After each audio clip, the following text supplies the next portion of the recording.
Deendayal port authority Kandla દ્વારા ગાંધીધામ સ્થિત વહીવટી કચેરી ભવન ખાતે કંડલા ગ્રીન હાઇડ્રોજન કોન્ક્લેવ 2026નું આયોજન કરવામાં આવ્યું હતું. કોન્ક્લેવમાં દેશ વિદેશના વિચારકો, ઉદ્યોગ નિષ્ણાંતો અને પ્રતિનિધિઓ ઉપસ્થિત રહ્યા હતા. કોન્ક્લેવનો પ્રારંભ માનનીય કેન્દ્રીય મંત્રી સર્વાનંદ સોનોવાલના વર્ચ્યુઅલ વિડિયો સંદેશથી થયો હતો.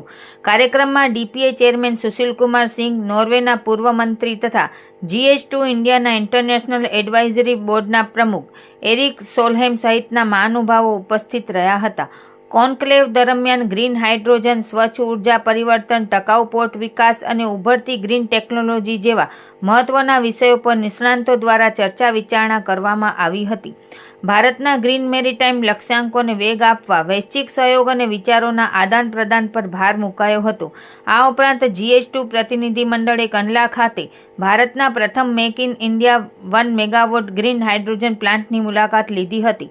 પ્રતિનિધિ મંડળે દીનદયાળ પોર્ટની વિવિધ મહત્વપૂર્ણ સુવિધાઓની પણ મુલાકાત લઈ પોર્ટની મજબૂત માળખાકીય સુવિધા, કામગીરીની ક્ષમતા તેમજ ગ્રીન એનર્જી અને ટકાઉ મેરીટાઈમ વિકાસ તરફના પ્રયાસોની જાણકારી મેળવી હતી.